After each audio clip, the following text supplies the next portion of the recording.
Bueno, y en interés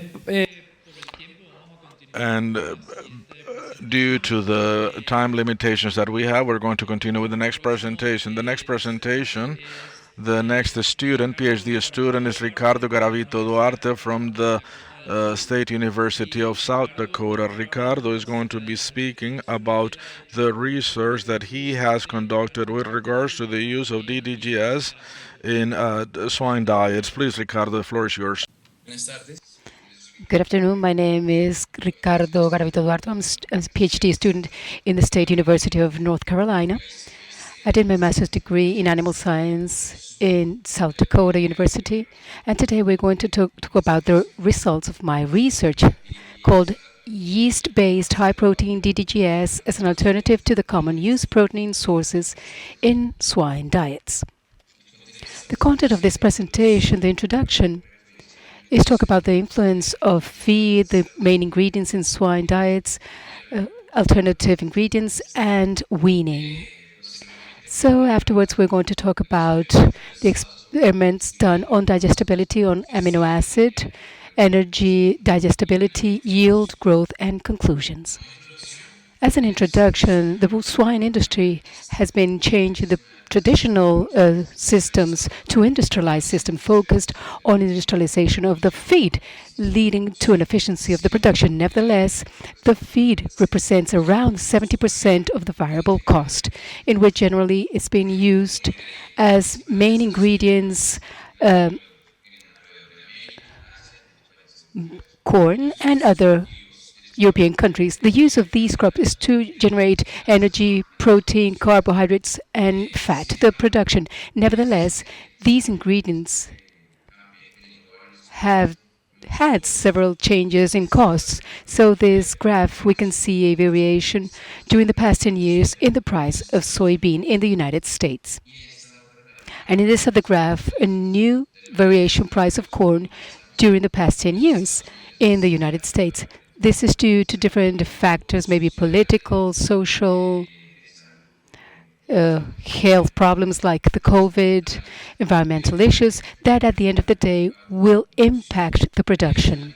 Additionally to these, we have some different elements like the anti-nutritional elements of the soybean that generates several negative impacts on the animal, and it's going to affect at the end of the day the production and affecting the economic part. So faced with these negative factors, what are the alternatives that we have to be able to reduce or face these problems?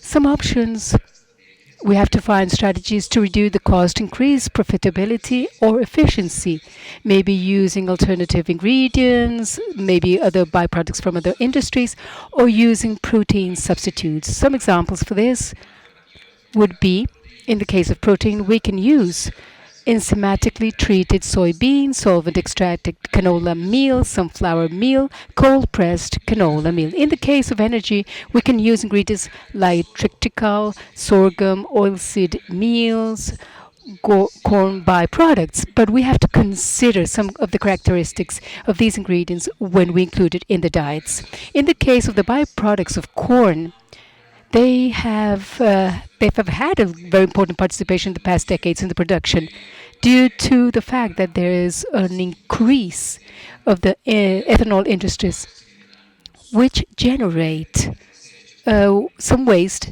that are being produced, they're used in the production. These products can be used in different stages, maybe in reproduction, breeding, and fattening. So in this case, we're going to talk about the phase of growth. So because this is a stage in which the animals face a lot of stress due to the fact that they are arriving to a new environment, they have new social interactions. There's a change in the diet. Weaning from liquids to solid, digestive immune system is not mature. So at the end of the day, they produce diarrhea, low growth indexes, and increasing mortality, affecting the economic part of the production. That is why it's very important to find alternatives or ingredients that can help us, aid us to reduce the impact of this stress that can be generated in the animal. So let's say one of the main things that we can use at the moment of trying to find for new ingredient is to assess the composition of these nutrients, digestibility of the energy, and amino acid digestibility. We have to assess all these aspects, among other characteristics. Considering this context, let's go to the second part of my presentation. We're going to talk about my research. The first section is the second part is the determination of digestibility of the micronutrients, amino acids, and energy of yeast-based and rich in proteins products given to growing pigs compared to commonly used protein sources in conventional swine diets. Two experiments were done to define the digestibility, the ileal digestibility and apparent, and also the metabolic energy using two products rich in protein based on yeast.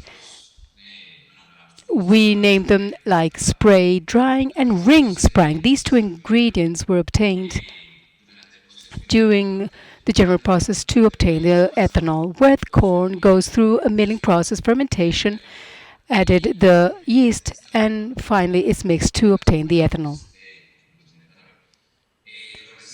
The waste coming from this production are centrifuged and then are going to be dried to create the DDGS. So in this case, what was used two methods, drying methods. One is spray drying, where the waste is sprayed through a short period of time in a heat chamber to dry it, and then we obtain the spray drying. The second ingredient is ring spraying. We use the waste, they go through some drums to be dried for a short period of time to finally obtain the product that we called ring.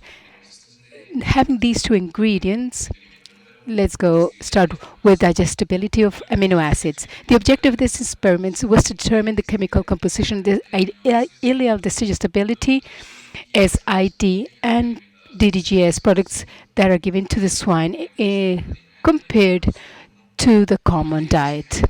Material methods, they were based on corn, the do experiments, and the conventional was soybean meal treated enzymatically, and fish meal. Additionally, we used a diet to assess the losses of in the animal.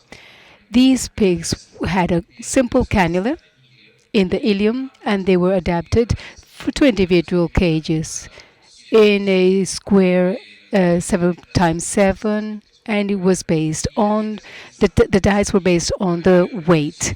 For the collection period, it was 7 days, where the first 5 days were adaptation period, and the following 2 days were collecting period. The chemical analysis that was done for the ingredients was dry material, crude protein, and amino acid.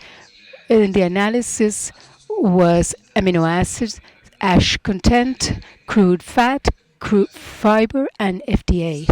These are the experimental diets where we can see each treatment comes with the amino acid source represented by each ingredient, and as a result we can see that the chemical composition of these sources, if we compare the ingredients, experimental ones, with the conventional ones, we can see a crude protein that's high, even higher compared to the soybean meal. In the case of crude fat, values similar. And something to highlight is that here we can see it's very low compared to the conventional DDGS. When we talk about amino acid composition, both of them had values that were higher compared to the conventional DDGS. And soybean meal, in the case of lysine and methionine, were higher compared to the conventional DDGS. Lysine was lower than the soybean meal, but methionine was higher compared to the soybean meal, and to the one treated enzymatically, and to the conventional DDGS. digestibility, standard digestibility.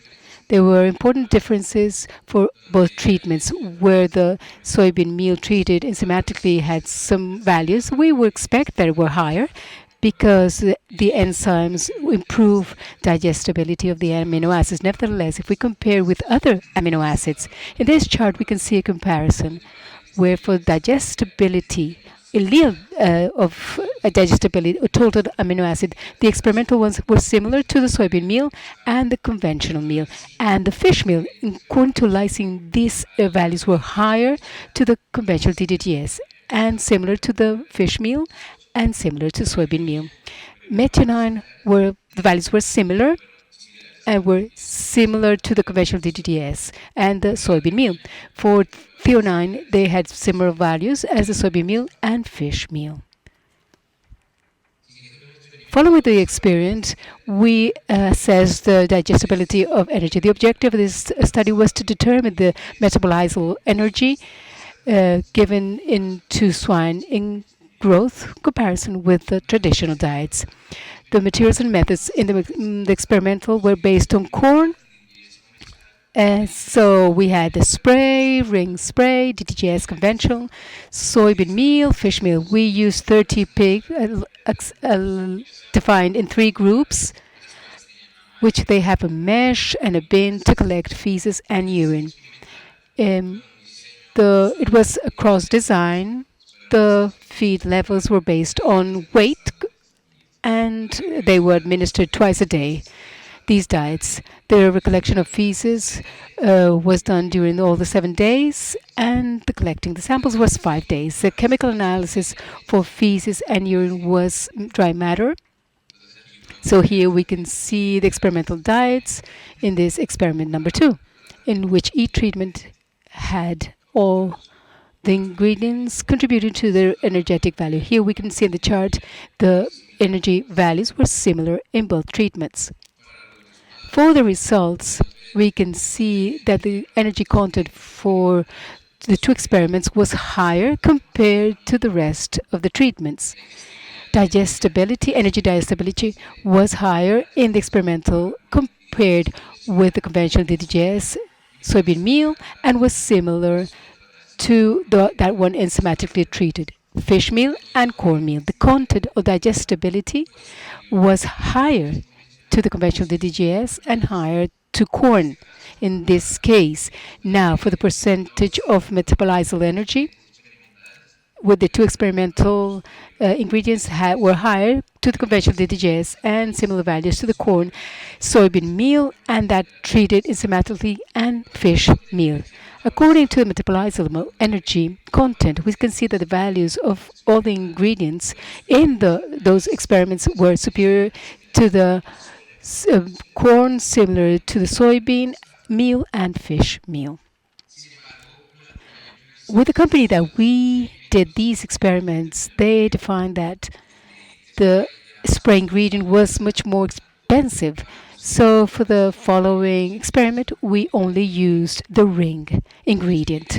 Experiment number 3, growth yield. The objective of this experiment was to assess the inclusion of the diet of HPGGDY as a protein resource alternative for the for the pig during weaning.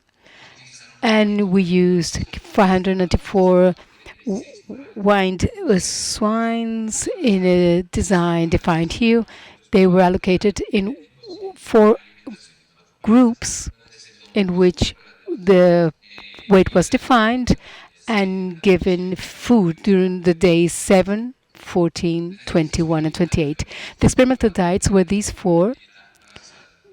Was maize or corn and soybean, and the substitution was 75% to given with the 1 high protein. The fish meal was substituted and the soybean meal treated enzymatic was compared for the DGS high protein. So we can see soybean meal and treated enzymatically was changed for high protein DGGS. For the gut assessment, they draw blood from the pig, and hemoglobin was done using ELISA kit, and also a prevention test of absorption of sugars to assess the health of the gut during the day 9, 11, and 21 using a pig having access to water. They were giving a bolus with glucosamine at 5%. It was also food for depending on their weight, and the urine was collected. Here's how you can see the pigs and their size. Digestibility, we assess digestibility with dry matter, protein, energy, and phosphorus. Was a direct method using slide as marker. During 32 and 35 days, collected the feces once a day of each experiment. In this graph, you can see the timeline of the samples taken. Experimental diets for the phase 1, we can see that the 4 diets here were being replaced each ingredient with respectively in each treatment. We can see that inclusion of the experimental ingredient was 13.5 up to 14% for phase 1. In the case of phase 2, the inclusion of the ingredient was up to 15% and treatment to replace 75% of soybean meal. In phase 3, replacing 75% of soybean meal, there was an inclusion of 21% of the ingredient. In the case of fish meal, it only obtained up to 5%, replacing 50% of the main ingredients, and protein met 15% of inclusion. And phase 4, similar, it was high level of inclusion. When we talk about the experimental ingredient, the result, the composition of the diet, something to highlight is that the levels of fiber in 3 treatments were superior when we compared the crude fiber the control diet. We can see that levels of 2% when control diets are levels of 1.5. Regarding the composition of the diet, it's important to highlight that amino acids we can see in the case of lysine, if compared with the treatments with a controlled diet, the levels of leucine are higher once the phase 1 starts. If we see, for example, the phase 4 compared to controlled diet, and it happens the same thing with the other treatments. Leucine begins in 1.7 in controlled diet, while for the replacement diet begins with levels 1.55.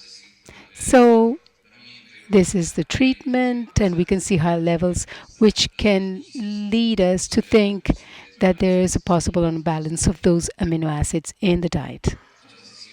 If we see the chart of growth and yield, we saw in the first weeks, not many differences, but the next weeks, we are going to see a trend in the controlled diet has higher values in some parameters in growth compared to the other treatments.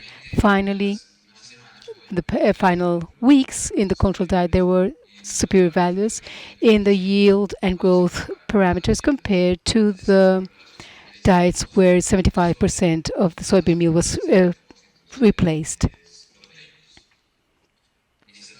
In this chart, we can see a summary where we can see clearly that the diet obtained higher values compared to the different treatments, which can be related to an imbalance of the amino acids imitating the development of growth. For the gut health, there were no differences in both periods assessed. There were assessed permeability, where we can say that the ingredient will not generate any alterations that can happen like in a controlled diet. Total digestibility, there were no differences for dry matter, for crude protein, gross energy, so this will not alter the processes of these nutrients. Nevertheless, there was important differences for neutral detergent fiber, maybe due to the levels of fiber, because they will not reduce the digestibility of these nutrients. And phosphorus had very important differences, which is not related to the fact that, well, it's related to the fact that it's not been released for its digestibility. As conclusion, DDGS high in protein can be included up to 14% in the phase 1 and 2 of the breeding without affecting the yield, and can replace partially the soybean meal. Uh, and also, it's important to consider the fish meal after the weaning. DDGS high protein is a feed, very valuable feed to be given to the swine diets. Thank you very much for your attention. I will be expecting any questions or doubts you may have. Muchas gracias, Ricardo. Thank you very much, Ricardo. Any questions for Ricardo? Excellent, Ricardo. Just a quick question. Do you have the data of soluble fiber? Right now, we're changing the samples to define the values of soluble fiber, because in neutral detergent fiber, that's the only one, we have 44%, but we are verifying these numbers to be published, the results. So at the time being, these are the numbers that we have. Thank you very much. Thank you very much. I would like to know, for the experiments 1 and 2, did you consider, for comparison of the results, that the diets were isoproteic and isoenergetic? And on the other hand, what was the inclusion of those raw materials in the diet? What we considered to do these diets, what we took into consideration was simply to leave each ingredient as a protein source, main protein source. So in the case of the DGS, we did that with all the ingredients to really understand what was the contribution in the protein. So regarding the composition of the diets, for both experimental ingredients, we added up to 34% on the diet. In the case of conventional DDGS, we arrived to a level of 55%, considering that we were trying to substitute the requirements or obtain the requirements. That's why we used a high level. But at the end, that's maybe led to low digestibility due to the high level of inclusion in the pigs. Another question? Yes, of course. You mentioned at the beginning of your presentation the possible effect to reduce the costs. What are the comparative advantages that would have using the conventional DDGAs compared to the soybean paste? Well, that's a very good question. The idea is that the soybean in the United States has higher levels compared to the corn. Nevertheless, they have a price different from one to the other. These byproducts have a lower price compared to the soybean and the corn. So the idea is to try to reduce the use of these protein ingredients, in this case the soybean meal, with a byproduct to try to reduce the costs, considering that the winning period we want to have a good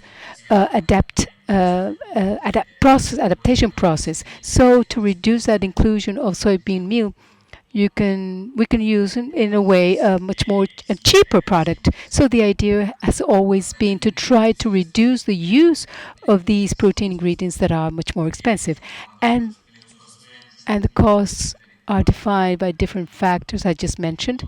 So the use of these byproducts could, in a way, reduce the costs in the diets.